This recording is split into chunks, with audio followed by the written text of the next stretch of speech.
L'émission suivante est produite avec la participation de bénévoles. Bonne émission.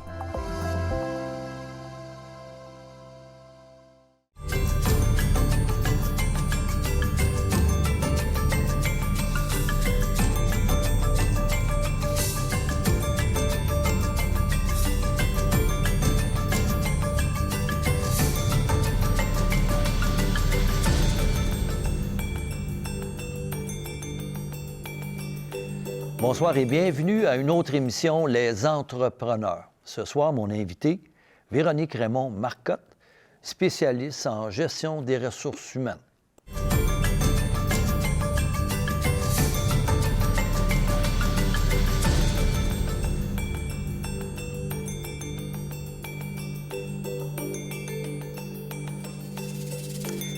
Alors, bienvenue, Véronique, à notre émission Les Entrepreneurs, Véronique Raymond-Marcotte.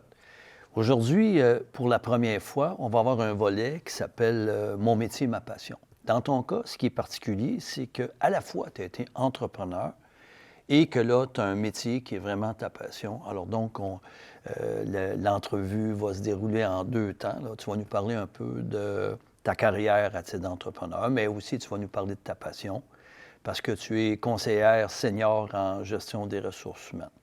Alors donc, ton parcours, pour en arriver à, justement, être une conseillère RH senior, tu as une formation que tu as suivie. Tu peux nous résumer ça? Oui, bien merci Claude de m'avoir invité. C'est vraiment apprécié. En fait, j'ai un parcours, je dirais, atypique. J'ai pas commencé comme n'importe qui. En fait, je me cherchais beaucoup. Quand j'étais jeune, j'ai changé sûrement 15 fois d'idées au cégep. Je me suis enlignée dans plein de choses. Puis honnêtement, c'est surtout l'expérience de travail qui m'a fait un peu découvrir l'entrepreneuriat, puis ensuite les ressources humaines. Oui. Alors, j'ai commencé dans un palais de justice. J'avais aucune idée vraiment où ce que je m'enlignais. Je voulais juste être en administration. Puis à un moment donné, j'ai vu les postes en gestion. J'ai vu un peu le travail que certains gestionnaires faisaient. Je trouvais ça super intéressant, sans nécessairement viser les ressources humaines, pas à ce moment-là, pas tout de suite. Et puis, par la suite, j'ai décidé d'entamer un premier certificat en administration à l'UQAM. Et puis, ça s'est super bien passé. Ça a été très général. J'ai beaucoup aimé mes cours. Puis, j'ai décidé de poursuivre mes études pour faire un baccalauréat complet par cumul de certificats. Mais en même temps, il faut savoir que je travaillais à temps plein. Je faisais 2-3 cours par session. C'était très chargé. C'est une décision que j'ai prise parce que, justement, je voulais acquérir de l'expérience de travail, faire des expériences. C'est quelque chose que je voulais pas non plus m'endetter. Fait que c'est un choix personnel, mais c'est un choix rude. C'est un choix rude, je dirais. Oui, j'imagine. Ça demande beaucoup d'énergie, là, à la fois de suivre une formation puis de travailler à plein temps. Fait que là, donc, ta formation, tu as un baccalauréat en gestion des ressources humaines. Oui. Mais là, pendant ta formation, tu as été aussi à ton compte. Parce que dans le cadre de notre émission Les Entrepreneurs, on va aimer t'entendre de ton expérience à titre d'entrepreneur. Tout à fait. En fait, mon dernier certificat s'est décidé parce que j'ai développé une passion personnelle, que j'ai commencé à faire beaucoup de jeux d'évasion. C'est une activité qui est relativement nouvelle au Québec, qui existe depuis peut-être 2015. Moi, j'ai commencé à en faire en 2018. J'ai vraiment adoré l'activité. Puis plus que j'en faisais, plus que je développais ma passion, plus que j'avais des idées. Puis là, je me disais, ça serait peut-être intéressant que vraiment je décide de me partir en affaires là-dedans. Fait que c'est comme ça que j'ai décidé de faire mon dernier, en fait, certificat en ressources humaines. Parce que je savais très bien que j'allais avoir des employés. Oui. C'est assez logique. Et puis, j'ai décidé de partir ça en 2019. Donc, juste avant la pandémie, juste avant que tout... C'était le bon temps. C'était le bon temps, là, c'est ça. Bien, écoutez, comment que ça s'est dessiné, c'est qu'avec mon ex-conjoint, on a décidé de partir cette entreprise-là par passion, parce qu'on aimait vraiment faire l'activité, puis on avait beaucoup d'idées. Et puis, on a acheté un vieil immeuble des années 60, tout à refaire. Là. Tout était désuet, honnêtement. Et dans le contexte de pandémie, ça a été compliqué. Juste trouver du personnel pour faire nos réparations, juste nos fournisseurs. Les délais ont explosé, les coûts ont explosé. Fait que j'ai dû composer avec ce genre de contraintes-là. En 2022, on a enfin pu démarrer réellement le projet, c'est-à-dire de construire notre premier jeu d'évasion, qui a été assez ardu. C'était quoi le concept exactement? Le concept, c'était qu'en fait, on voulait avoir un centre immersif à 100 %. Donc, dès qu'on rentre dans l'immeuble, on se sent en immersion. Le décor, il y a des personnages qui nous accueillent. On ne sent pas qu'on s'en va payer une activité, on s'en va dans quelque chose qu'on n'est pas trop sûr. Puis c'est un peu le but de l'expérience. C'est vraiment une expérience qui marque les esprits puis qui nous amène complètement ailleurs. Puis c'est ça qu'on voulait faire vivre à nos clients, une vraie expérience. Puis c'est un défi parce que nous, comme entrepreneurs, premièrement, moi, c'était ma première entreprise que je partais. Puis en plus, c'était complexe, techniquement parlant. Je veux dire, concevoir un jeu d'évasion et le jouer, c'est différent. Mais en plus, en arrière de ça, il y a beaucoup de technologie, il y a beaucoup de programmation, il y a beaucoup d'effets spéciaux. Et rentrer dans le marché du jeu d'évasion, disons en 2022, 2023, 2024, c'était de plus en plus complexe parce qu'il se fait de plus en plus de belles choses, puis ça devient plus compétitif. Oui. Alors, c'est plus compliqué, plus coûteux. On n'a pas nécessairement l'expertise, donc ça a beaucoup complexifié notre projet. On s'est associé avec notre franchiseur qui s'appelle Escaparium, qui est une entreprise québécoise de Laval-Montréal. Et on l'a approché pour un peu voir si un partenariat serait possible. Il a accepté de nous franchiser. On était très heureux parce que là, on venait de gagner déjà une grande expertise. C'est sinon la meilleure compagnie de jeux d'évasion au monde. Donc, on rentrait à l'université des jeux d'évasion. Il n'y a pas de cours qui se donnent, il n'y a rien qui se donne là-dedans, mais travailler avec des gens très expérimentés venait déjà grandement nous aider au niveau technique. Ensuite, il fallait se composer d'une équipe. Puis l'équipe à Shawinigan, parce que le jeu d'évasion Escaparium de l'énergie qu'on a démarré était à Shawinigan. Il n'y avait pas d'employés, de personnes qui avaient une expérience directe avec ce domaine-là. Donc, on a appris avec notre équipe de zéro. Ce qu'on appelle c'était notre bac à sable, où on apprenait tout un peu sur le tas, on apprenait certaines choses, on avançait, on reculait. Fait que ça a été quand même, je dirais, pas facile, mais ce qui me rend le plus fier de ce projet-là, c'est qu'on a réussi à créer quelque chose qui est pas très répandu dans les entreprises, une PME. C'est une culture de reconnaissance. C'est qu'on avait une employée qui était impliquée, qui était engagée. On parle d'une équipe de combien de personnes, là?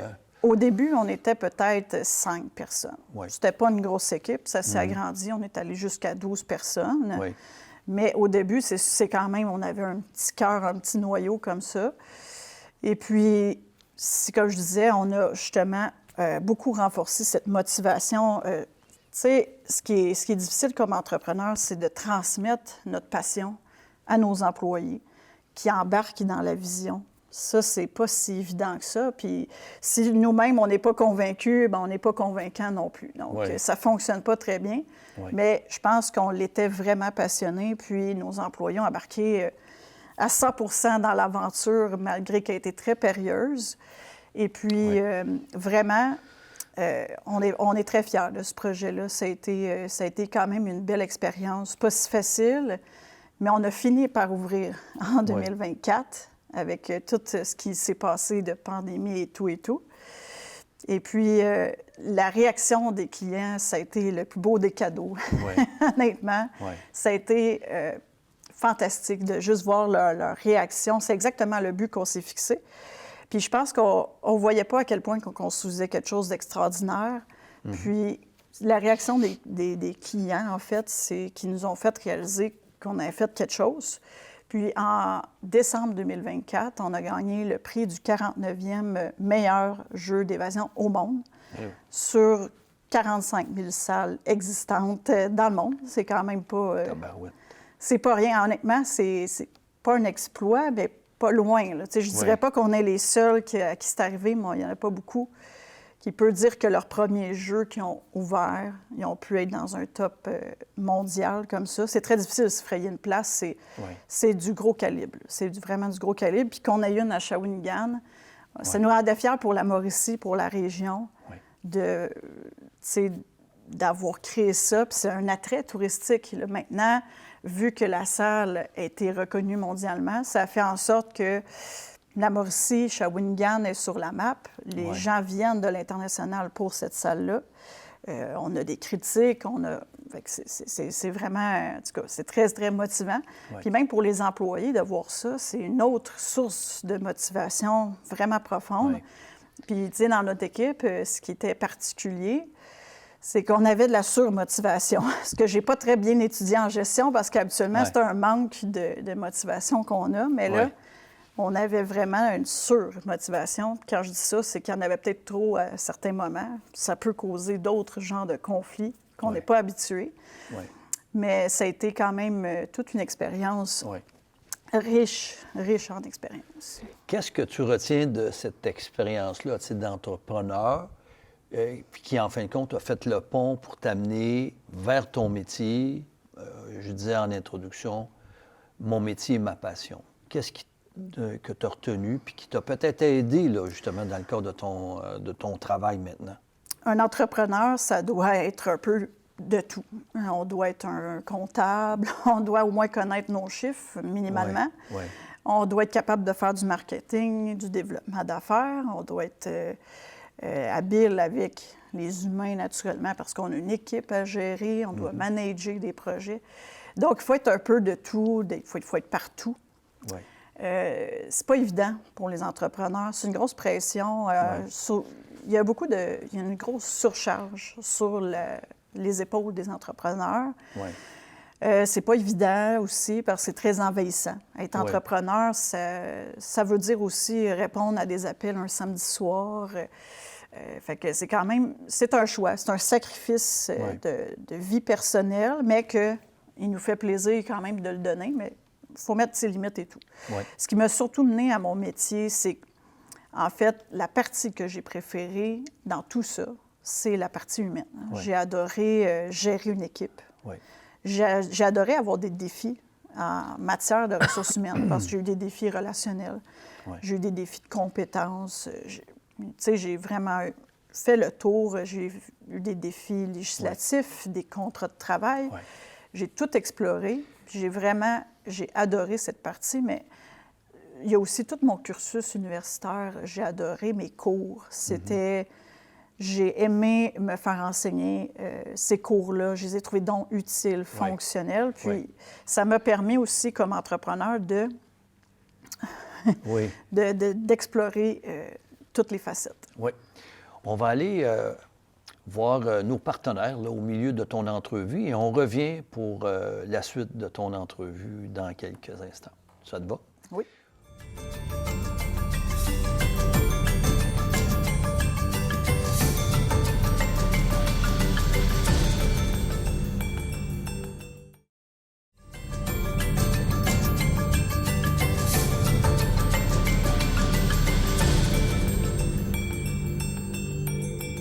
Nous sommes toujours avec Véronique Raymond-Marcotte, conseillère senior en gestion des ressources humaines.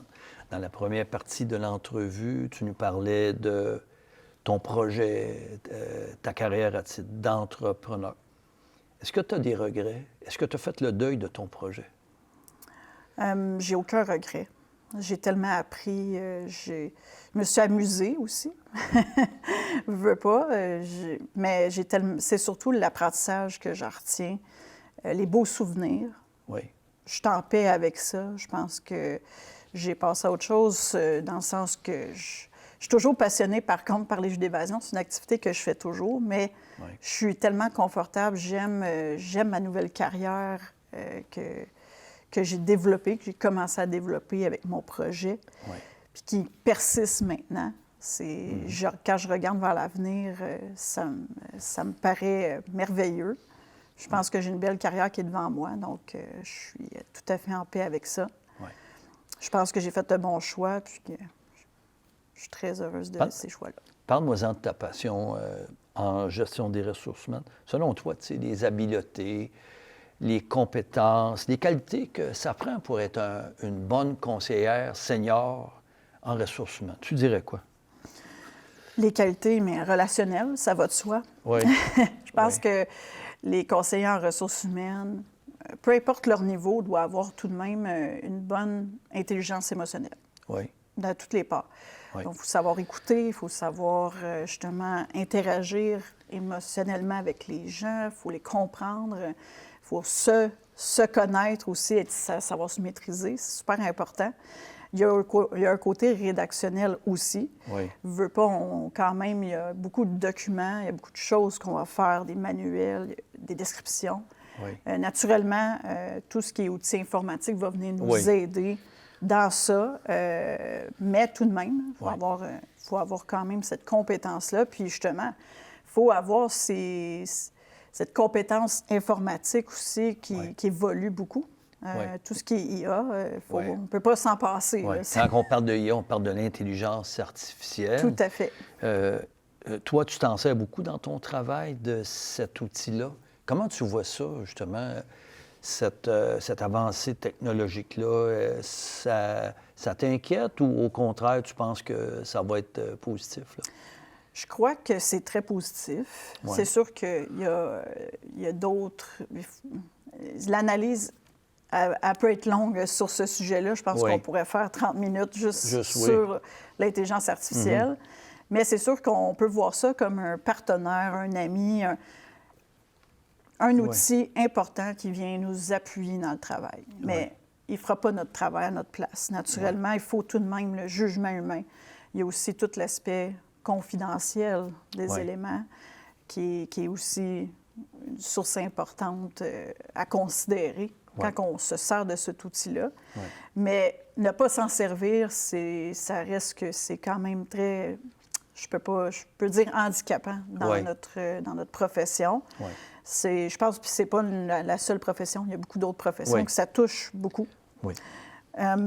Si je peux continuer quand même dans tout ce qui est habileté, c'est tout le...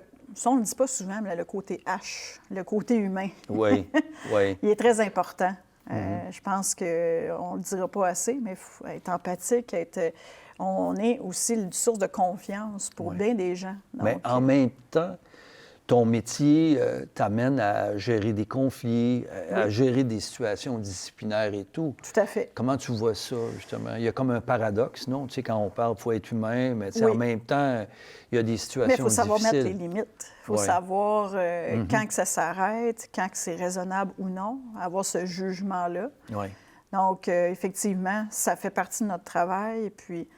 Mais ça reste que, le côté humain est quand même important, que ce soit avec même des dans clients. ces situations-là. Même dans ces situations-là, ça reste que c'est une situation humaine. Puis des fois, il y a des choses qui sont explicables. Il y a des éléments qu'il faut considérer, des éléments humains. Donc, je pense que c'est important. Tout ce qui est les connaissances législatives aussi. C'est très...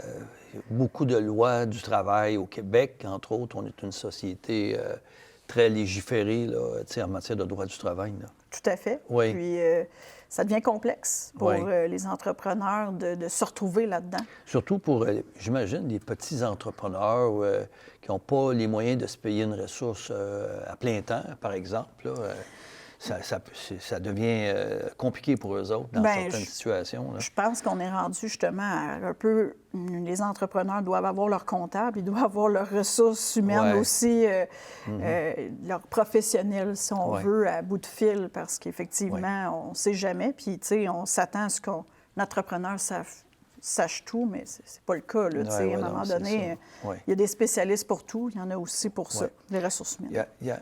Tu parlais tantôt au niveau communication. Aujourd'hui, encore là, la technologie, puis on a vu cet essor-là à partir de la COVID, là, où là, vraiment, les échanges avec des plateformes comme Teams, ça l'a changé quand même, les relations d'une conseillère comme toi avec ton client, par exemple, là. Tout à fait. Là, ça Ouais. peut se faire en ligne, puis Ouais. c'est aussi On moins sauve coûteux du pour temps. le client. Tu sais. Ouais. Oui, effectivement, c'est moins coûteux dans le sens qu'on Oui. n'a pas besoin de lui charger un déplacement si tout peut se faire, si une bonne partie Ouais. du travail peut se faire à distance. Oui. Mais effectivement, côté communication, il faut s'assurer de faire des suivis de nos courriels parce qu'on peut être Ouais. envahi. Tu sais, Oui. Il y a beaucoup de...